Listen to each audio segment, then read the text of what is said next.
You know, if you're Prince Charles, you must really wonder exactly where did you go wrong with your youngest son, Prince Harry? You know, when you think about it, he's done nothing but sort of moan, whine, petulantness, you know, all of that sort of stuff.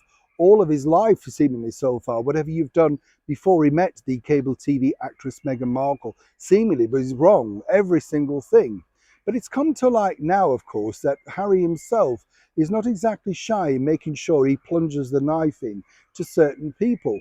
As a lot of people have pointed out, a lot of more people blame, of course, Meghan Markle. But this is a meeting of two minds. When you consider it, you know, one's fueling the other, isn't it? It's kind of like, oh, that's terrible. You shouldn't have to put up with that. Oh, no, you know. And then, of course, when you've got two people of that mindset, it truly escalates, doesn't it, at a greater pace. Now, apparently, this is what happened on one of the biggest fallouts that Harry had internally with his father. And this was a culmination, as a lot of people also pointed out, as to why Harry went public with this particular statement also. Let me explain. Hi, good morning. Nice to see you. Hope you're well today, keeping well. And whatever you're doing, as I say, keep well. Keep smiling. I know it's hard. I know, oh, I know. But at least over here in the United Kingdom, we're moving into a nice period, you know, spring, then summer, weeks to go before the coronation. Can't wait. It's going to be exciting. And, you know, like everything, you've got to enjoy it because it all goes so quickly, doesn't it? Don't you think? A couple of weeks ago, it seems now, we're standing here in the cold talking to you saying, can't wait for it to be spring. It's now here. Look at those beautiful flowers flowering away behind me. I know. What do you mean you've already been looking at those? You're fed up of looking at me. I can understand. Back as to your breaking roll story of the day. Really, you know, when you think about it, as I've said, Prince Harry is nothing but a petulant, spoiled child. It's coming through more and more. This really centres upon the fact that when Harry had that now infamous Megxit interview, this was one of the major gripes that he had. Because if you recall, at that point, he wanted his wife, who was in Canada, Meghan Markle, to be, well, part of it.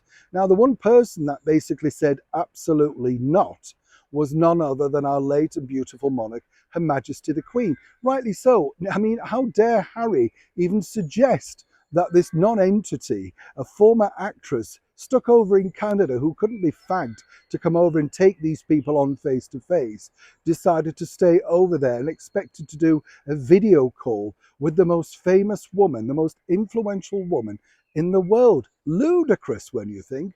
But the bottom line was, of course, that Harry, once again, couldn't basically say or take away from that and say, oh, well, it wasn't anything to do with him and her.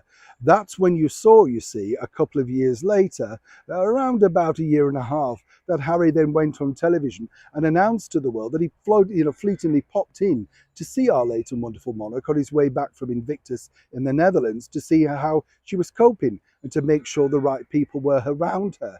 He just couldn't get over the fact that she'd made a decision that basically said, you're not getting your own way. I'm queen around here. This is the deal. And that really was an escalation.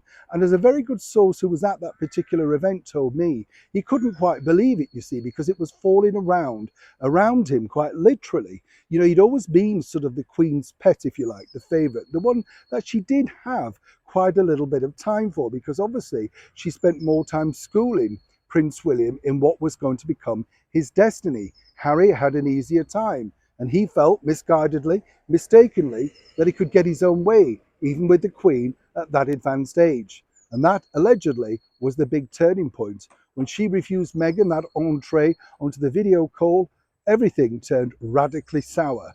So much so, we know the rest of the story. The reason why I highlight this, actually, is I just want to point out, wasn't it great of Her Majesty the Queen, even at that age, to still have that foresight? You know, when you consider what she was going through, the dramas, everything, that she knew exactly where to place him. And now, of course, thanks to this coming out, we know exactly what a petulant person Prince Harry has become. Thank you as ever, Your Majesty. We are truly grateful for all that you did. Neil Sean, Kensington, London.